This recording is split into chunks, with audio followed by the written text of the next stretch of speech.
샬롬. 오늘도 주의 평강이 여러분에게 함께 하시기를 진심으로 축복합니다.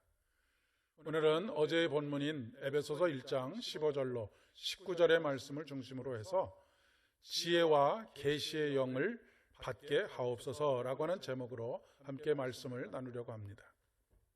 어제에 이어서 오늘은 사도 바울이 에베소 교회의 성도들을 위해서 기도했던 두 가지 내용 중에 첫 번째 내용을 함께 나누려고 합니다. 그 내용이라고 하는 것은 바로 에베소 교회의 성도들이 지혜와 계시의 영을 받게 해주십시오라고 하는 간구입니다. 보통 우리가 누군가를 위해서 기도한다고 한다면 그 사람의 성공이나 그 사람의 부유함이나 그리고 그 사람의 무병장수와 같은 것들을 위해서 기도합니다. 그런데 사도 바울은 그런 것보다 지혜와 계시의 영을 부어주시기를 위해서 기도하고 있습니다. 왜일까요? 지혜와 계시의 영이 에베소 교회 성도들에게 그 어떤 것보다도 우선적으로 필요하다라고 하는 것을 사도 바울은 알고 있었기 때문입니다. 우리 주님께서도 말씀하셨습니다. 너희는 먼저 그의 나라와 그의 의를 구하라.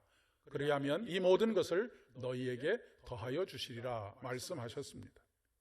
지금 지혜와 계시의 영이 그 어느 것보다도 에베소 교회의 성도들에게 필요하다라고 하는 것을 알게 된 것은 어제 나누었던 말씀처럼 에베소 교회의 성도들에 대한 이야기를 듣고 또 기억했기 때문에 그렇습니다.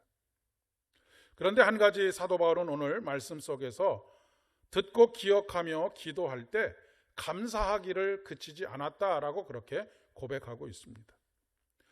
여러분, 우리가 어떤 때 감사할 수 있을까요? 확신하고 신뢰할 때 감사할 수 있습니다. 의심과 회의에 가득 찬 가운데에서는 감사보다는 오히려 불안과 초조가 우리의 마음을 주장하게 되지 않겠습니까? 야고보 사도는 우리에게 이렇게 권면합니다. 오직 믿음으로 구하고 조금도 의심하지 마라.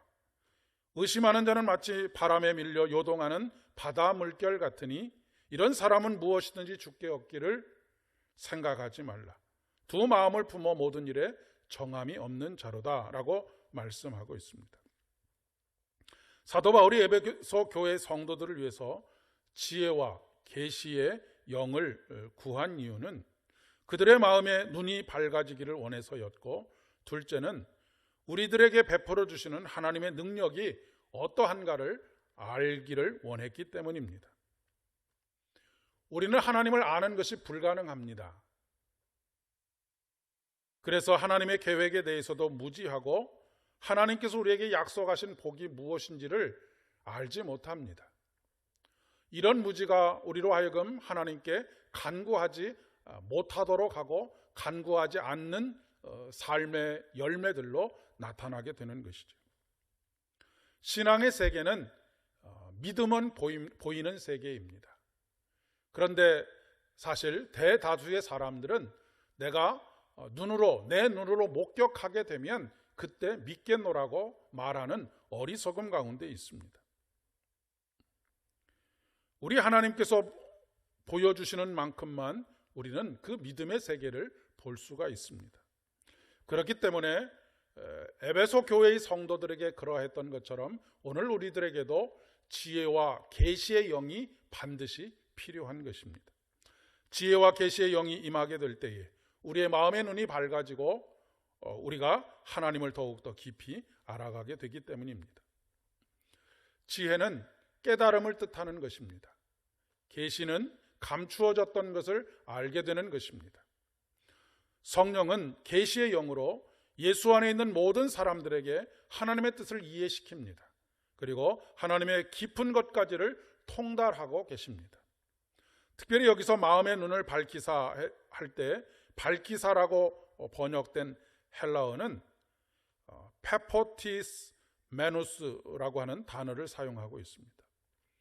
회심 사건 이후에 계속적인 성령의 조명 속에서 하나님의 말씀을 깨닫는 것을 말하는 것입니다. 오늘도 지혜와 계시의 영이 여러분에게 충만하게 부어지기를 소망합니다. 여러분의 마음의 눈이 밝아지고 그래서 하나님의 뜻과 하나님의 마음을 더 깊이 알아 다른 것에 매달리지 아니하고 오직 하나님의 열매 맺게 하심을 온전히 살아가는 복된 삶 되실 수 있기를 바랍니다. 함께 기도하겠습니다. 하나님의 깊은 것까지를 통달하시는 성령님, 오늘 성전 뜰만 밟던 우리의 발걸음이 성소와 지성소를 지나 하나님의 은밀한 것까지를 알게 되기를 소망합니다. 성령의 조명하심을 통하여서 깨닫게 하시고 받아들여 순종하게 하시고 모든 삶의 자리에서 하나님의 역사를 이루어갈 수 있도록 도와주시옵소서. 예수님의 이름으로 간절히 기도드립니다. 아멘. 오늘도 승리하시는 하루 되십시오.